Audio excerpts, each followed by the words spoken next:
አዲስ ጀብዱ በቢሾፍቱ አቡሴራ። ኢትዮጵያ ከአድዋ መልስ አባይን በመገደብ ታሪክ ሰራች። አሁን ደግሞ በአቪዬሽን ታሪክ የጥቁር ሕዝቦችን ታሪክ የሚለውጥ አዲስ ጀብዱ በቢሾፍቱ አቡሴራ ጀምራለች።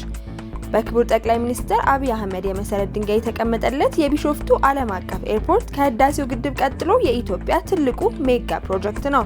የኢትዮጵያ አየር መንገድ በቢሾፍቱ አቅራቢያ አቡሴራ በተባለ አካባቢ የሚገነባው አዲስ ዓለም አቀፍ አየር ማረፊያ ቅዳሜ ጥር 2 2018 ዓ.ም መሰረተ ድንጋይ ተቀምጧል።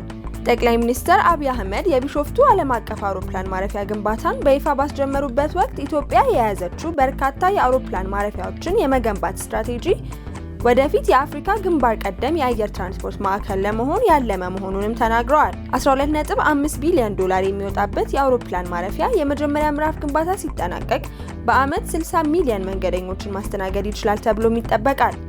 አውሮፕላን ማረፊያው በሙሉ አቅሙ ወደ ስራ ሲገባ በአመት 110 ሚሊዮን መንገደኞችን ማስተናገድ እንደሚችልም ጨምረው ተናግረዋል። በቢሾፍቱ አቅራቢያ የሚገነባው ይህ ግዙፍ አውሮፕላን ማረፊያ 3500 ሄክታር መሬት ላይ የሚያርፍም ነው። የኢትዮጵያ አየር መንገድ ከጊዜ ወደ ጊዜ መዳረሻዎቹን እያሰፋና የአውሮፕላን ቁጥሮቹን እየጨመረ በሄደ ቁጥር በአዲስ አበባ የሚገኘው ቦሌ ዓለም አቀፍ አውሮፕላን ማረፊያ መንገደኞችንም ሆነ አውሮፕላኖችን ማስተናገድ ከሚችልበት ቁጥር ላይ እየደረሰ ነው። አየር መንገዱ በአመት 25 ሚሊዮን ተጓዦችን ማስተናገድ በሚችልበት የመጨረሻ አቅሙ ላይ መድረሱን የአየር መንገዱ ዋና ስራ አስፈጻሚ አቶ መስፍን ጣሰው ተናግረዋል። በ2-3 ዓመታት ውስጥም በአመት ሊያስተናግድ የሚችላቸው የመንገደኞች ቁጥር ጣራ ላይ ይደርሳል።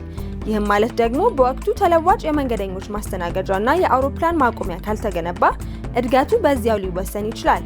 መወሰንን ብቻ ሳይሆን መንገደኞች በተጨናነቀ አውሮፕላን ማረፊያ እንዲገለገሉ ማድረግ የአገልግሎት የገበያ ድርሻና ተወዳዳሪነት ላይ ተጽዕኖ ያሳርፋልም ተብሏል።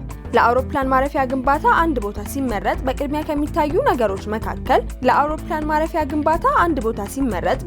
ከሚታዩ ነገሮች መካከል አንዱ ለአውሮፕላን ለመነሳትና ለማረፍ ቀላል እንዲሆንለት አካባቢው ከመሬት ወለል በታች ዝቅተኛ ስፍራ ላይ የሚገኝ ቢሆን ይመረጣል።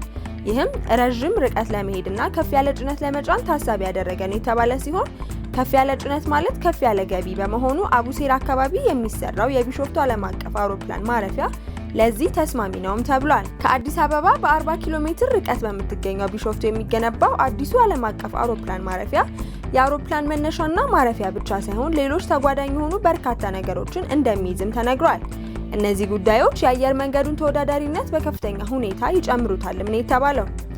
አቡሴራ ምንም አይነት ለመስፋፋት እክል የሚሆን ነገር አለመኖሩ ከአዲስ አበባ በቅርብ ርቀት ላይ መገኘቱ ደግሞ ሌላ ለመመረጡ ምክንያት እንደሚሆንም ነው የተገለጸው።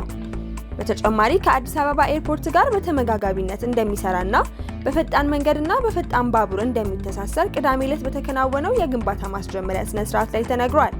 ይህም ሁለቱም የአውሮፕላን ማረፊያዎች በተመሳሳይ ወቅት መጠቀም ስለሚያስችል የአየር መንገዱን አቅም ከፍ ያደርጋል።